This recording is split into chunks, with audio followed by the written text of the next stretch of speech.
era uma homenagem que eu prestava, sem que se julgasse, ao presidente Juscelino Kubitschek. Senhoras e senhores, sejam todos muito bem-vindos a mais um vídeo do nosso canal.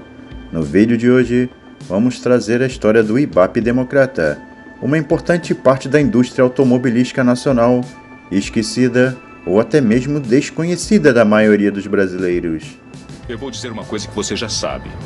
O mundo não é um grande arco-íris. É um lugar sujo, é um lugar cruel, que não quer saber o quanto você é durão. Vai botar você de joelhos e você vai ficar de joelhos para sempre se você deixar. A indústria automobilística multinacional é um empreendimento arrojado e vitorioso, que tem impulsionado o desenvolvimento tecnológico e econômico de diversos países ao redor do mundo.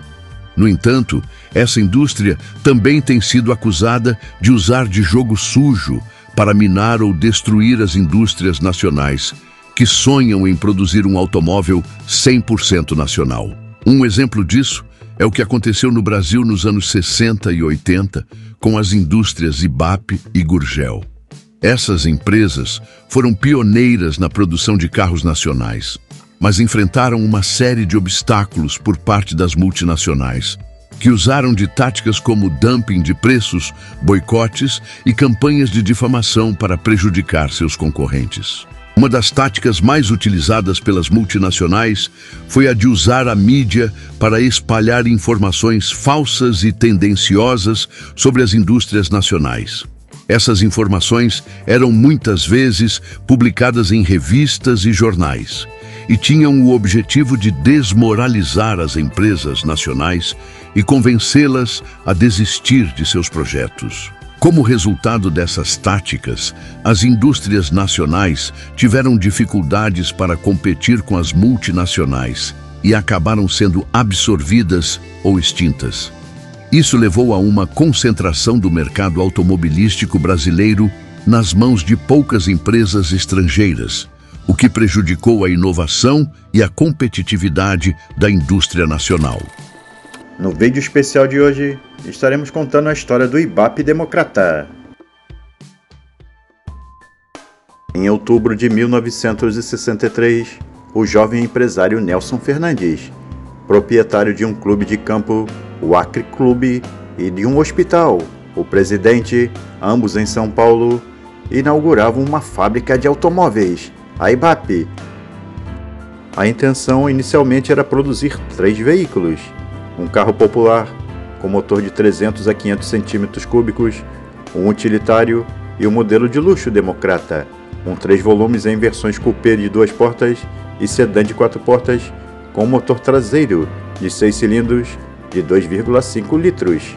Sua carroceria de plástico reforçado com fibra de vidro lhe permitiu o início imediato da produção, sem a necessidade de demorado e caro desenvolvimento de ferramental para prensar as chapas metálicas, que o carro popular demandaria. Era uma vantagem importante ter alguns veículos prontos antes mesmo do início da capitalização da empresa. Legal, garota fenomenal. O Democrata foi a promessa de um carro totalmente nacional. E isso muito antes do engenheiro João do Amaral Gurgel lançar o BR-800. Esse esportivo da Ibape tinha que agradar ao público. E o nome veio de uma prática comum da democracia. Nós fizemos um concurso público para dar nome ao carro. E o Democrata foi uma votação maciça. Mas em plena era capitalista, o Democrata deveria também atrair investimentos para a fábrica. O que o pessoal chama de crowdfunding, né? Ou seja, pegando recursos das pessoas, dos populares que participavam do empreendimento. Coisa muito parecida com o que o Gurgel fez depois com o carro econômico nacional, depois chamado de BR-800, como a gente mostrou num dos vídeos recentes do canal. Foram, naquele caso, 9.000 acionistas que tinham o direito de comprar os 9.000 primeiros carros. O seu Nelson Fernandes foi muito além, não vendeu 9.000 ações, vendeu 87.000 ações, mas alguma coisa deu errado no meio do caminho. Fernandes, com elevado sentimento patriota, colocou um contorno no mapa do Brasil no logotipo da marca, dentro de uma engrenagem estilizada, para formar o capital necessário para os investimentos a IBAP utilizaria o mesmo esquema financeiro do clube e do Hospital Fernandes, que 2 décadas depois permitiria a Gurgel produzir o BR-800, conforme o amigo Badola falou anteriormente. Ele viajava o Brasil inteiro em cima de um caminhão e descia só para desfilar pelas cidades e vender o sonho do carro, o esportivo nacional brasileiro. Com 87 mil títulos vendidos, a IBAP era a grande promessa do setor automotivo. Projeto moderno, o Democrata era um sedã médio típico da época, com 4,68 metros de comprimento e 1.150 quilos de peso, a mesma faixa de um peso de um Cinca Chambord, por exemplo. Seu estilo era moderno, com clara inspiração nas tendências americanas e europeias da época. Nota-se especial semelhança com o Chevrolet Corvair, mas também no caso do Coupé, com o Camaro e o Ford Mustang, ainda não lançados em 63.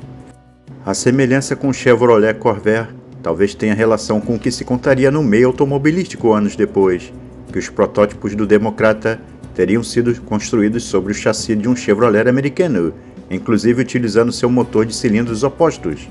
Os faróis retangulares, a linha de cintura baixa e as amplas janelas evidenciavam a modernidade do desenho, que possuía perfil próprio para as versões coupé sem coluna central e sedã. A grade frontal era apenas um adorno, já que o motor era traseiro. Seu capô adotava interessante perfil curvo na extremidade posterior, que acentuava a admissão pela entrada de ar. Esse era o tempo do charme do motor atrás, deflagrado pelo retumbante sucesso do Fusca no mundo inteiro, inclusive aqui. Era essa a receita certa. Acreditavam que os estrategistas da indústria automobilística, tanto com essa configuração, haviam nascido com o Corvair em 59, concebido com a finalidade de enfrentar o Volkswagen. Assim, o Democrata haveria de ter motor traseiro também. Por que não? O Nelson Fernandes, quando ele veio da Itália com o motor, ele trouxe 5 unidades do motor e colocou 5 carros operacionais. Tá? Então, o Prata ele ficou montado, mas ele nunca recebeu o motor. O protótipo com motor de Corvair era um protótipo do 4 portas que ele fez ainda na zona norte de São Paulo, antes de ter a fábrica, antes de abrir, de abrir as ações. O primeiro carro que ele criou foi um veículo, um Democrata 4 portas. Ele fez, salvo engano, 4 unidades desse carro. Só que ele não tinha uma mecânica para colocar. Então, realmente esse carro ele colocou uma mecânica Corvair. E ele saiu pelo Brasil afora vendendo as ações de uma indústria nacional, e ele precisava de capitalização, precisava de dinheiro, e vendia as ações. Só que os jornalistas da época, eles identificaram que existia um motor que não era do carro e que era um motor do Chevrolet Corvair. Dado esse fato, eles começaram a queimar a IBAP, dizendo que aquilo era um plágio, que aquilo era um Corvair vestido de uma outra carroceria. De fibra. E não era um motor... Não era apenas um conjunto mecânico, era colocado do Corvair. Ele se irritou com essa notícia, com a divulgação negativa. O que ele fez? Ele mandou abrir buracos na empresa. Isso, palavras dele, ele me contou pessoalmente, fui conhecer ele um pouco antes dele falecer. Ele abriu buracos na empresa e entrou com os carros rodando na empresa e cobriu os carros 4 portas para ninguém ter mais o que falar do carro. Enterrou o carro. São os que estão enterrados até hoje. Estão enterrados até hoje. Bom, e depois, o que aconteceu com o 4 portas, que foram enterrados? Que foram enterrados porque estavam com motor de Corvair e houve essa denúncia de ser um plágio. O Nelson Fernandes ficou louco da vida e falou, preciso arrumar uma mecânica para esse carro. Com a ajuda do Chico Landi, eles foram para a Itália procurar uma empresa que pudesse fornecer um conjunto motriz para esse veículo. E eles acharam uma empresa chamada Procosalton, uma empresa italiana. Eles não conseguem encontrar nada sobre essa empresa. E essa empresa tinha um motor, tinha uma mecânica V6 muito semelhante à da Maserati e das Alfa Romeo. E ela tinha um conjunto integrado, motor, câmbio e diferencial em um único conjunto. E era um óleo só que fazia... Usando 11 litros de óleo para fazer toda a lubrificação e refrigeração disso tudo. Do motor, do câmbio e diferencial. Era uma caixa única em alumínio. Lembrando que Procosalto é um anacronismo de projetos e construções automotores. Em italiano, né? Tá. E eles faziam motor para quem fazia carro, não fornecia para nenhuma montadora. Assim, me parece que eles tinham um projeto de um motor, eles desenhavam motores e vendiam para as indústrias. Sim. E aí eles compraram esse projeto, eles compraram 5 unidades desse motor. Mas o projeto era propriedade nacional. O Fernandes sim, comprou os comprou direitos. Comprou os direitos O dele. motor, tecnicamente, era um motor nacional.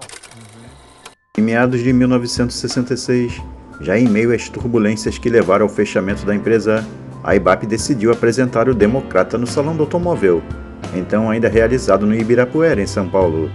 Lá estava o sedã de linhas modernas, reluzente e transmitindo a esperança de uma fábrica nacional de verdade. O interior, bem acabado e requintado, exibia 5 lugares, bancos dianteiros individuais reclináveis, console central com alavanca de câmbio manual de 4 marchas, assoalho acarpetado e rádio AM. O volante de 3 raios combinava com um painel sóbrio, revestido em madeira de jacarandá.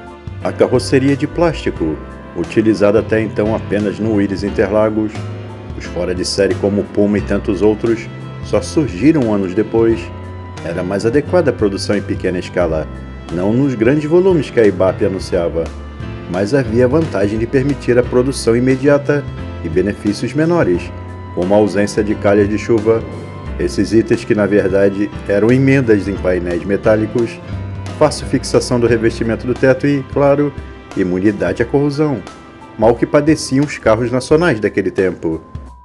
Naturalmente havia quem desconfiasse da resistência, sobretudo em uma época em que, para a maioria, o carro de qualidade era o que menos se danificava em uma colisão, mesmo que isso implicasse um impacto mais severo aos ocupantes, como se sabe hoje.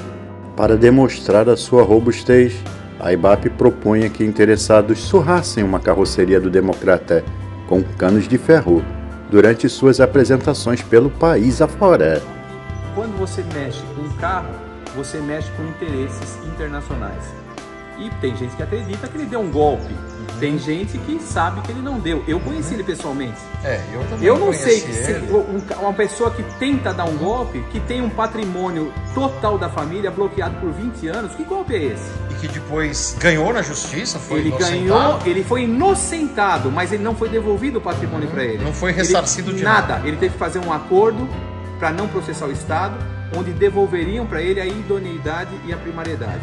E aí ele fez um quarto empreendimento que foi o cemitério vertical. Sim, aí na década de 80, ainda sob intervenção, ele teve a ideia de fazer um cemitério vertical, o primeiro do Brasil e o maior, ainda hoje parece que o maior da América Latina, em Curitiba. E ele construiu um cemitério vertical e também o plano funerário, que não existia. O plano funerário é uma coisa até que recente, sei lá, 15 anos. O Nelson Fernandes, em 1981, 82, ele já vendia o plano pro e nas palavras dele, sim, nas palavras dele, ele demorou 2 anos para poder enterrar o primeiro cliente. Então ele tinha um pedaço de cemitério montado e ninguém morria. Dos clientes Parece a história do Odorico. O Dorico, mesma coisa do Dorico. O Xará, não afirma nada, mas se você entra no campo das conjecturas, né? Lançar um carro com esse nível de tecnologia, com esse design.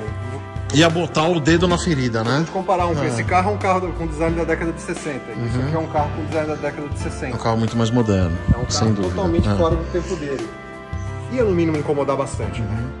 Não, e é engraçado. Muitos lançamentos do final dos anos 60 iam nascer obsoleto perante esse carro. Não tem como não pensar. É engraçado, né? Que os maiores sucessos do mercado brasileiro à sua época, eles faziam sucesso pela sua, entre aspas, tosquice, né? Gasolina ruim, estrada ruim, não sei o que. Então carro barato era o Fusca, carro caro era o Air Willys. O Air Willys vendia muito mais que o Cinca e tal, apesar de ser um carro antigo, uma rural de gravata e tal, justamente porque estava adequado às condições toscas aí do mercado brasileiro, né? Ó, você quer uma curiosidade que foi contada para mim pelo próprio Nelson Fernandes? O motor, quando ele trouxe para o Brasil, os primeiros 5 motores, esse motor é um motor dimensionado para 240 cavalos. E ele instalou no carro. Não freava. Não freava. Ele falou, eu tive que tirar ele a contou e isso. Estrangular o carro para 120 cavalos, porque o carro não tinha condição de freio. E ele me disse também que o carro dele, o carro da época, que o carro de uso dele era uma Cinca. Ele falou que o teste que ele fazia, o que era? Comparava com o Cinca. Estrada Velha de Santos, parado, acelera, retomada. Ele falou, ó, o Democrata engolia o Cinca. Mesmo de arrancada, de final.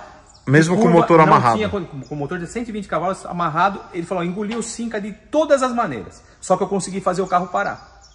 Porque o freio era ineficiente, não tinha, era tambor, não tinha disso, né? Ainda naquela ocasião. E olha que o Cinca tinha freios bons, tanto que os freios do Cinca são bons, que em cima da pinta do lançamento do Dodge Dart, a Chrysler do Brasil trocou o sistema de freio original do Dodge Dart americano pelo sistema de freio do Esplanada. Por isso que as rodas de Dodge têm furação de Cinca e não de Dodge, né? O pessoal compra uma roda nos Estados Unidos, comprei uma roda de Dodge, vou botar no Dodge, não serve. Porque tem furação de Esplanada, porque em cima da hora tiveram que colocar os freios de Esplanada, porque o freio do Dodge Dart originalmente era muito ruim, né? Era outro conceito de frenagem, né? Peraí, tem muita gente que fala um monte de coisa, mas aqui tem uma coisa concreta, por exemplo, tangível, por que né? uma empresa de bomba de óleo se recusa a produzir uma bomba de óleo? A indústria brasileira de automóveis, presidente e tal. Prezados senhores, pela presente informamos a vossas senhorias que deixamos de cotar as bombas de óleo por não se enquadrarem na nossa linha de produção. Entretanto, estamos em condições de fornecer engrenagens para o sistema de disposição do motor, como também engrenagens para o câmbio sincronizador. Sem mais para o momento e tal.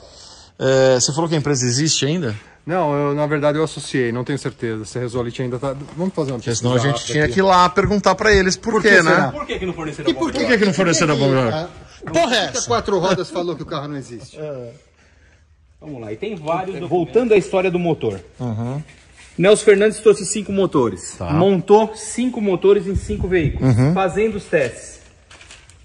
Voltou para a Itália com o Chico Landi, comprou o direito de produzir o motor. Resolite ainda está em atividade. Está em atividade. Dá para eles fornecerem a bomba agora. Resolite, vamos fazer a bomba aí, ó. 60 anos depois. Se redimir ainda. Dá tempo, hein? Dá tempo. Então ele trouxe 5 motores. Efetuados todos os testes, aprovado, ele volta para a Itália, compra o direito de produzir o motor, compra os desenhos do motor e resolve trazer para o Brasil. Tá. Quando Pra fazer ele aqui. Brasil, fazer aqui, fundir o motor aqui. Quando ele resolve fundir, existiam na época 2 fundições. Era a Tupi e uma outra que eu não me recordo o nome. Tupi que existe até hoje. Ele entrega o desenho técnico do motor, eles pedem um tempo de análise.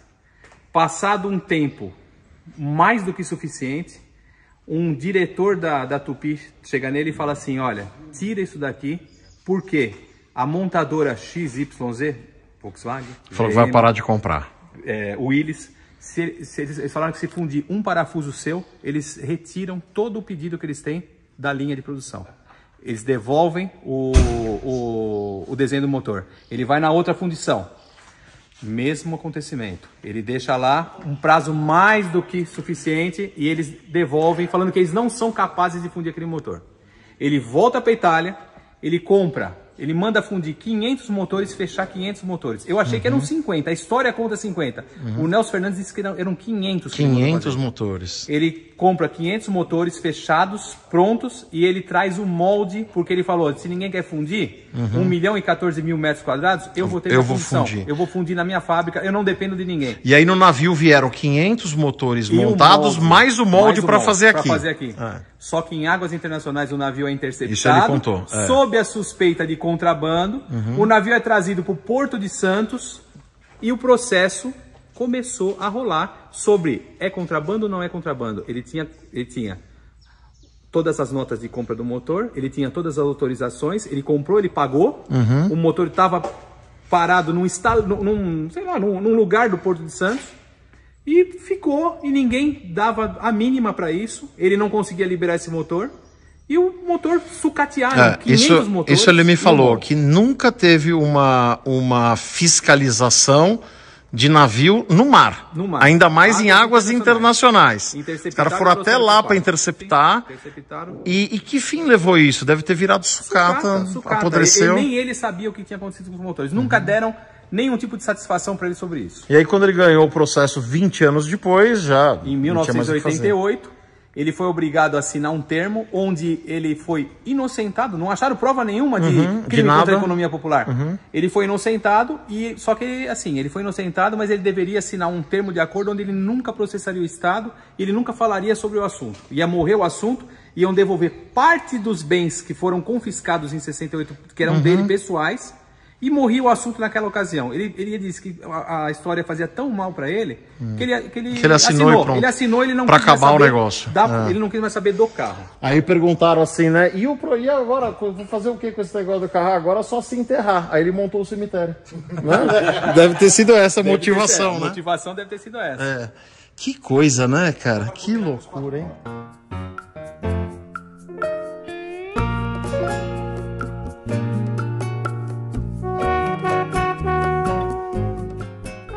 Mandou que fosse investigado. A minha casa foi invadida por oficiais do Exército para verificar qual era a ligação que eu tinha com o Juscelino. E eu nem sequer conhecia o Juscelino. Eu só tinha respeito e admiração por ele. Com apenas 5 veículos produzidos para testes, a fábrica é interditada sob a alegação de inviabilidade do projeto. Mas há quem diga que essa é uma história parecida com a do Tucker Torpedo de 1948, um empreendimento naufragado por causa de pressões políticas e do boicote dos fornecedores de peças. Atualmente, só 2 carros estão em condições de rodar. Gostaríamos de agradecer ao inestimável trabalho do Alexandre Badolato na preservação da história da indústria automobilística nacional. Meus amigos, muito obrigado por terem assistido até aqui nosso vídeo.